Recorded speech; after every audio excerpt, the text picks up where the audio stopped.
बारिश में गरीब बहू के घर अमीर सहेली। 5वीं कक्षा की मीरा और करीना हाथ पकड़कर स्कूल की रिसेस में खेल रही थी। आओ मिलो, सीलो सालो, कच्चा धागा, रेस लगा लो। आओ मिलो सीलो सालो, कच्चा धागा, रेस लगा लो। 10 पत्ते दौड़े, एक पत्ता कच्चा, हिरन का बच्चा। हिरन गया पानी में, पकड़ा उसकी नानी ने। नानी गई लंदन, वहाँ से लाई 2 कंगन। कंगन गए टूट, नानी गई रूठ। नानी को मनाएंगे, रसमलाई खाएंगे। रसमलाई अच्छी, उसमें पाई मच्छी। मच्छी में काटा, तेरा मेरा चाटा। आउच! बहुत जोर की मार दिया तूने करीना। आउच! तूने भी तो मारा पागल, मीरा की बच्ची। हे मजा आता है ना यार इससे। हाँ यार, ये बात तो तूने बिल्कुल ठीक कही है। बारिश का मौसम हो रहा है, बारिश आने वाली है। मीरा के इतने कहते ही झमाझम बारिश होने लगती है। वाओ यार, बारिश आ गई। अब हम भीगेंगे, मजा करेंगे। उस कीचड़ वाले गड्ढे में चले कूदने, मजा आएगा। पर तेरी मम्मी ने तुझे डांटा तो तेरे कपड़े खराब हो गए। पर मेरी मम्मी तो कुछ नहीं बोलेंगी। अरे चल यार, मैं अमीर हूँ, मेरी मम्मी मुझे एक और ड्रेस दिला देंगी। हम चलते हैं।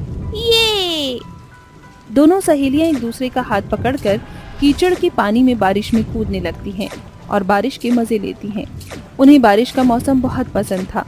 दोनों के बीच इतनी गहरी दोस्ती थी कि उनके बीच अमीर गरीब की दीवार नहीं थी। दरअसल मीरा एक गरीब परिवार से थी।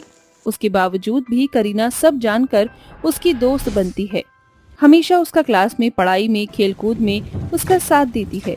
वक्त के साथ दोनों सहेलियां बड़ी हो जाती हैं।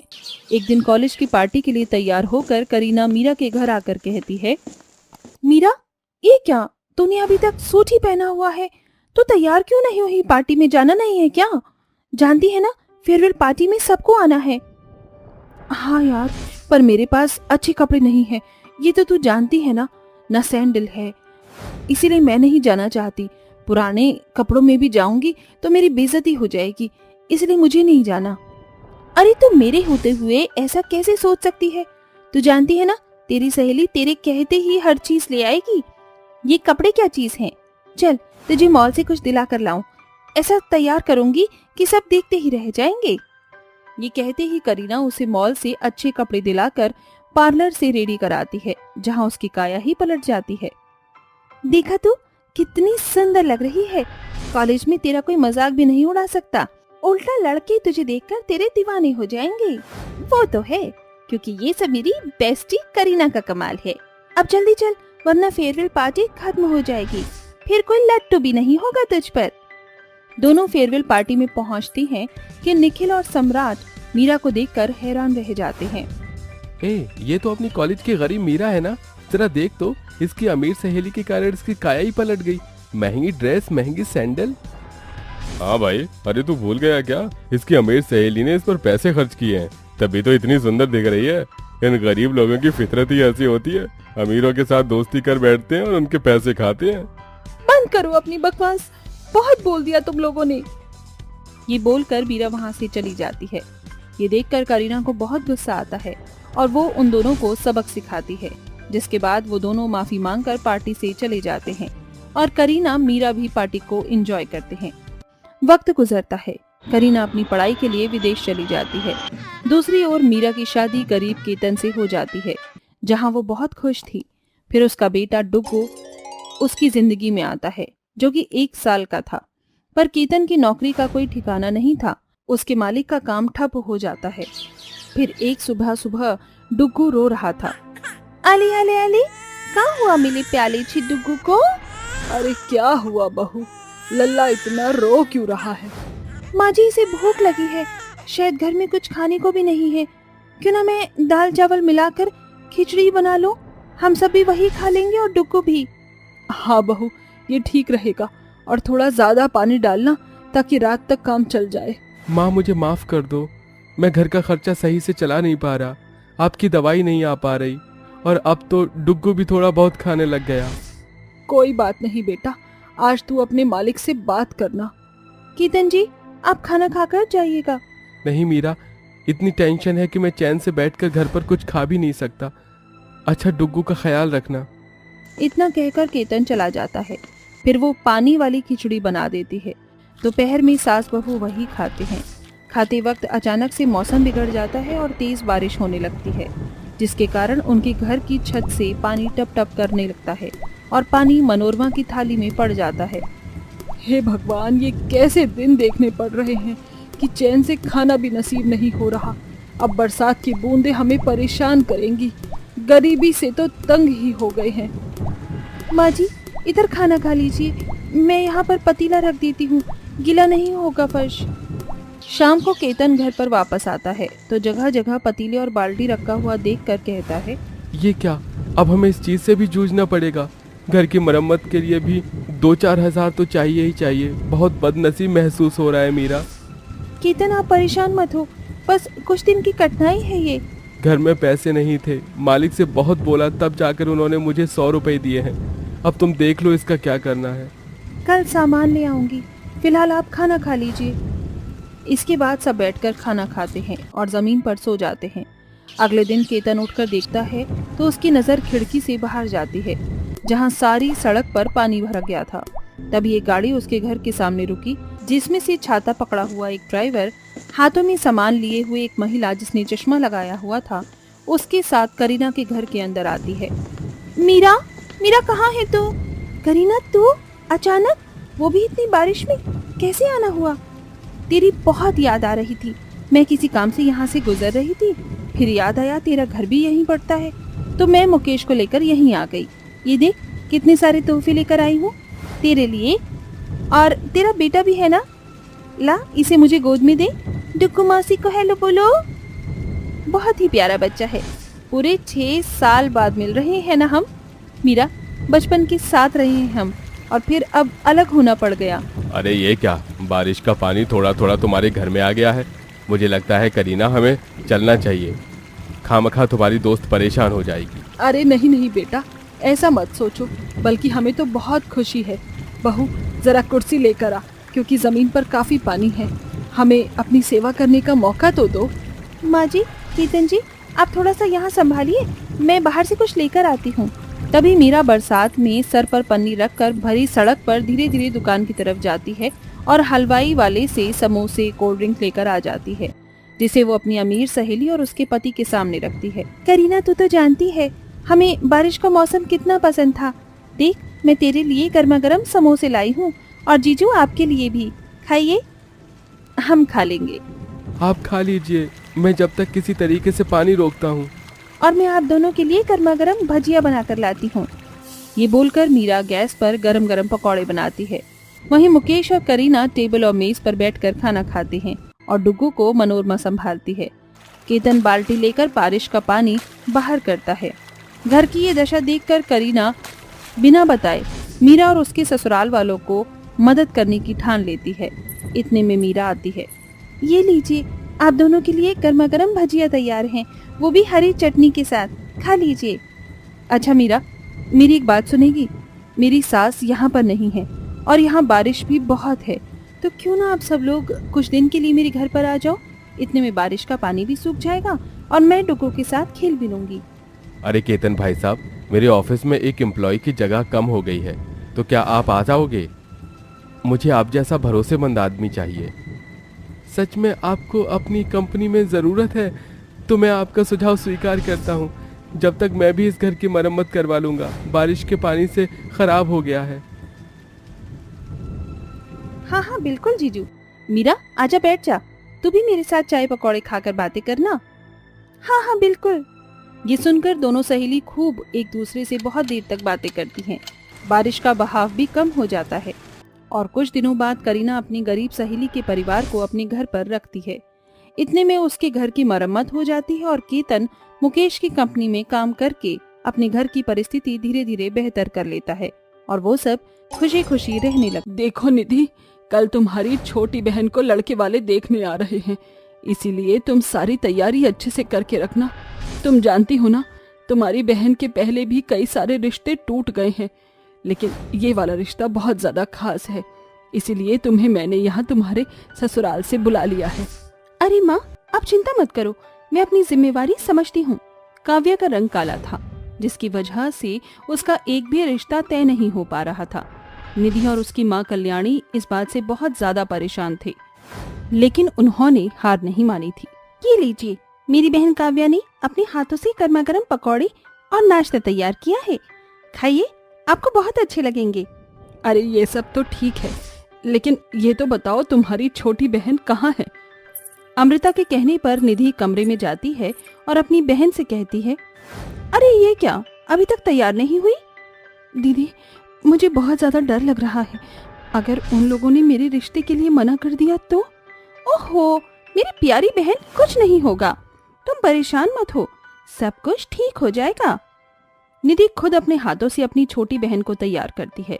काव्या बहुत काली थी, जिसकी वजह से इतना तैयार होने के बाद भी वो कुछ ज्यादा खास नहीं दिखाई देती।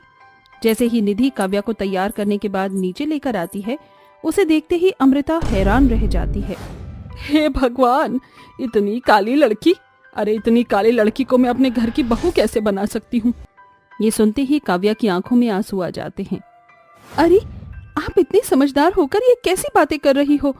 भगवान ने दुनिया में दो ही रंग बनाए हैं, एक काला और एक गोरा। फर्क क्या पड़ता है? अगर इंसान काला है तो? अरे उसका दिल साफ होना चाहिए, ये बहुत जरूरी है। निधि की ये बातें सुनकर अमृता भी कुछ देर के लिए शांत हो जाती है, जिसके बाद अमृता को अपनी गलती का एहसास होता है और वो सभी से माफी मांगते हुए कहती है, रंग रूप में मैं भी काली ही हूँ।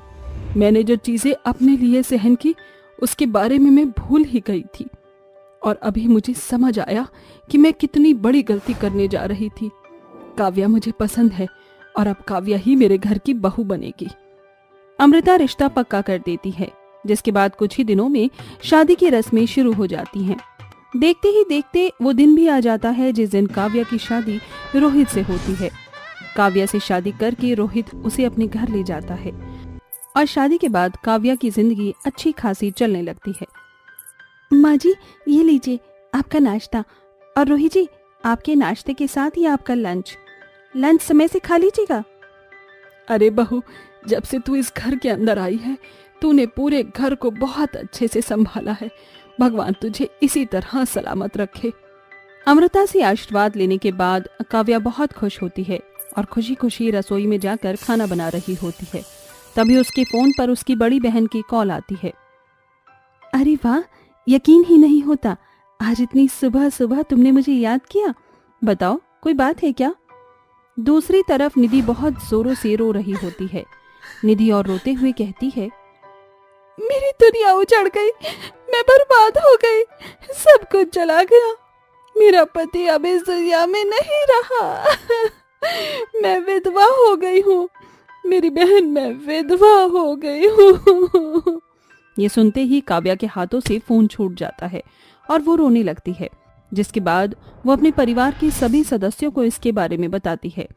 सबको बहुत अफसोस होता है, जिसके दौरान रोहित अमृता से कहता है, मेरी मानो तो तुम अपनी बहन के पास चली जाओ, उसे अभी तुम्हारी जरूरत है। आपने बिल्कुल सही कहा, मेरी बड़ी बहन ने हमेशा से मेरा साथ दिया है, आज उसे मेरी बहुत जरूरत है, मुझे उसके पास जाना चाहिए। काव्या अपना सामान पैक करती है और अपनी बहन के पास पहुंच जाती है। कुछ दिन उसके पास रुकने के बाद काव्या उसे अपने साथ अपनी ससुराल ले आती है। तुम्हारे साथ जो भी हुआ बहुत बुरा हुआ और काव्या बहू ने बहुत अच्छा किया जो तुम्हें यहाँ पर ले आई। यहाँ पर रहकर तुम्हारा दिल भी बहल जाएगा। मेरी जिंदगी तो बेरंग हो गई है माँ जी, अब मैं आपको क्या बताऊं, मेरी बहन मेरा बहुत साथ दे रही है। लाओ, मुझे ये सारा सामान दे दो, मैं आपका सामान कमरे में रख देता हूँ। रोहित निधि का सारा सामान अपने कमरे के बराबर वाले कमरे में रख देता है, जिसके बाद निधि उसी कमरे में रहने लगती है। कुछ ही दिनों में निधि अपनी छोटी बहन के ससुराल में आकर अच्छे से रहने लगती है और सभी के साथ घुल मिल जाती है। ऐसा लगता है जैसे उसकी जिंदगी का गम धीरे धीरे जा रहा हो। तो वहीं निधि को मन ही मन रोहित भी पसंद आने लगता है, क्योंकि रोहित उसे हमेशा बहुत अच्छे से ट्रीट करता है। अरे ये क्या, इतना सा खाना खाओगे तो फिर तंदुरुस्त कैसे होगे? ये लो, एक रोटी एक्स्ट्रा खाओ। क्या बात है, आपने मुझे तो कभी एक्स्ट्रा रोटी नहीं दी। क्योंकि तुम पहले ही पेट भरकर खाना खा लेती हो, इसलिए तुम्हें जरूरत ही नहीं पड़ती कहने की। सभी लोग हंसी मजाक करके खाना खा रहे होते हैं, लेकिन ये हंसी मजाक कब दुखों के पहाड़ की तरह टूटने वाला था, किसी को इसका अंदाजा भी नहीं था। अब ना केवल निधि को रोहित पसंद था, बल्कि रोहित भी निधि की खूबसूरती और सुंदरता की तरफ खींचा जा रहा था। अब दोनों एक दूसरे के साथ टाइम भी स्पेंड करने लगते हैं। अच्छा, मैं छत पर जा रहा हूँ, अगर तुम्हें आना हो तो आ जाना। नहीं जी, मुझे तो अभी बहुत सारे काम करने हैं, पहले मैं सारे काम कर लूं, उसके बाद सोचूंगी। काव्या ऐसा कहकर घर के कामों में लग जाती है, तो वहीं रोहित छत पर पहुंच जाता है। छत पर पहले से ही निधि मौजूद थी। आ गए आप? आपका ही इंतजार था मुझे। निधि रोहित को ऐसा कहकर गले से लगा लेती है। रोहित भी निधि से छत पर प्यार भरी बातें करने लगता है। काश मेरी शादी तुम्हारी छोटी बहन नहीं बल्कि तुमसे हुई होती, तो आज हम दोनों बहुत खुश होते। आपने बिल्कुल सही कहा, लेकिन अब कर भी क्या सकते हैं? मेरे पास एक प्लान है। माँ को और काव्या को कुछ दिनों के लिए घर से बाहर भेज देते हैं, और इस बीच मैं तुम किसी बहाने घर पर रुक जाना, इसके चलते हमें थोड़ा सा वक्त मिल जाएगा।